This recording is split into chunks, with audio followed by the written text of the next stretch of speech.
नमस्कार। भारत में अनेकों त्योहार मनाए जाते हैं। गणेश चतुर्थी का त्योहार उनमें से एक है। ऐसे तो गणेश जी की पूजा को ही गणेश चतुर्थी कहा जाता है, लेकिन ऐसे बहुत से लोग हैं जिन्हें ये नहीं पता कि गणेश चतुर्थी क्यों मनाया जाता है। वैसे आपकी जानकारी के लिए बता दूं कि गणेश चतुर्थी भगवान गणेश जी के जन्मदिन के रूप में मनाई जाती है। वह शिव और पार्वती के पुत्र हैं। गणेश चतुर्थी वैसे तो भारत के कई राज्यों में मनाया जाता है, लेकिन महाराष्ट्र के लोगों को इस त्योहार का बेसब्री से इंतजार होता है। भगवान गणेश ज्ञान, समृद्धि और सौभाग्य के प्रतीक हैं। भारत में लोग कोई भी नया काम शुरू करने से पहले भगवान गणेश की पूजा करते हैं। भगवान गणेश को विनायक और विघ्नहर्ता के नाम से भी बुलाया जाता है। गणेश जी को रिद्धि सिद्धि व बुद्धि का दाता भी कहा जाता है। इसलिए आज सोचा कि क्यों न आप लोगों को गणेश चतुर्थी क्या है, इसे क्यों मनाया जाता है के विषय में पूरी जानकारी प्रदान करें। तो फिर चलिए शुरू करते हैं। गणेश चतुर्थी। गणेश चतुर्थी को विनायक चतुर्थी भी कहा जाता है। यह असल में एक हिंदू त्योहार है। इस त्योहार के दौरान लोग भगवान गणेश की बहुत भक्ति करते हैं। गणेश चतुर्थी की शुरुआत वैदिक भजनों, प्रार्थनाओं और हिंदू ग्रंथों जैसे गणेश उपनिषद से होती है। प्रार्थना के बाद गणेश जी को मोदक का भोग लगाकर मोदक को लोगों के प्रसाद के रूप में बांटा जाता है। इन दिनों लोग भंडारे भी करवाते हैं और बहुत अच्छे से साज सजावट भी होती है। इस त्योहार में पूरा माहौल भक्तिमय हो जाता है। गणेश चतुर्थी के दौरान सुबह और शाम गणेश जी की आरती की जाती है और लड्डू और मोदक का प्रसाद चढ़ाया जाता है। सबसे ज़्यादा यह उत्सव महाराष्ट्र में मनाया जाता है और वहाँ गणेश चतुर्थी देखने दूर दूर से लोग आते हैं। भारत के लोगों का मानना है कि भगवान गणेश जी बहुत खुशी और समृद्धि लाते हैं और उनकी सभी बाधाओं को दूर करते हैं। इसलिए गणेश जी को प्रसन्न करने के लिए लोग उनके जन्म दिवस को गणेश चतुर्थी के रूप में मनाते हैं। लोग उत्सव के लिए विभिन्न प्रकार के भोजन तैयार करते हैं। हिंदू धर्म में गणेश जी की पूजा करना बहुत महत्वपूर्ण माना जाता है।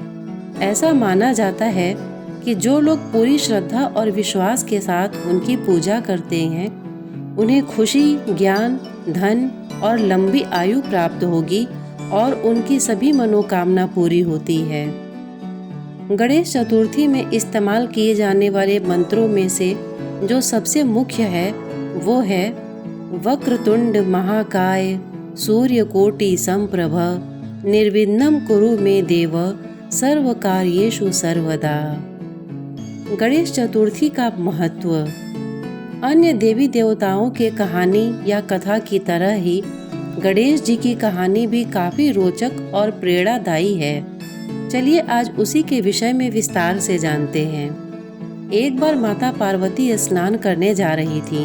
तब उन्होंने द्वार पर पहरेदारी करने के लिए अपने शरीर के मैल से एक पुतला बनाया और उसमें प्राण डालकर एक सुंदर बालक का रूप दे दिया। माता पार्वती बालक को कहती हैं कि मैं स्नान करने जा रही हूँ, तुम द्वार पर खड़े रहना और बिना मेरी आज्ञा के किसी को भी द्वार के अंदर मत आने देना। यह कहकर माता पार्वती उस बालक को द्वार पर खड़ा करके स्नान करने चली जाती हैं। वह बालक द्वार पर पहरेदारी कर रहा होता है कि तभी वहाँ पर भगवान शंकर जी आ जाते हैं और जैसे ही अंदर जाने वाले होते हैं तो वह बालक उनको वहीं पर रोक देता है। भगवान शंकर जी उस बालक को उनके रास्ते से हटने के लिए कहते हैं, लेकिन वह बालक माता पार्वती की आज्ञा का पालन करते हुए भगवान शंकर को अंदर प्रवेश करने से रोकता है, जिसके कारण भगवान शंकर क्रोधित हो जाते हैं और क्रोध में अपने त्रिशूल निकालकर उस बालक की गर्दन को धड़ से अलग कर देते हैं। बालक की दर्द भरी आवाज को सुनकर जब माता पार्वती बाहर आती हैं तो वो उस बालक के कटे सर को देखकर बहुत दुखी हो जाती हैं। भगवान शंकर को बताती हैं कि वे उनके द्वारा बनाया गया बालक था जो उनकी आज्ञा का पालन कर रहा था और माता पार्वती उनसे अपने पुत्र को पुनः जीवित करने के लिए बोलती हैं। फिर भगवान शंकर अपने सेवकों को आदेश देते हैं कि वो धरती लोक पर जाएं और जिस बच्चे की माँ अपने बच्चे की तरफ पीठ करके सो रही हो उस बच्चे का सिर काट कर ले आए। सेवक जाते हैं तो उनको एक हाथी का बच्चा दिखाई देता है जिसकी माँ उसकी तरफ पीठ करके सो रही होती है। सेवक उस हाथी के बच्चे का सिर काट कर ले आते हैं। फिर भगवान शंकर जी उस हाथी के सिर को उस बालक के सिर के स्थान पर लगाकर उसे पुनः जीवित कर देते हैं। भगवान शंकर जी उस बालक को सभी गणों का स्वामी घोषित कर देते हैं। तभी से उस बालक का नाम गणपति रख दिया जाता है। साथ ही गणपति को भगवान शंकर देवताओं में सबसे पहले उनकी पूजा होगी ऐसा वरदान भी देते हैं। इसीलिए सबसे पहले उन्हीं की पूजा होती है।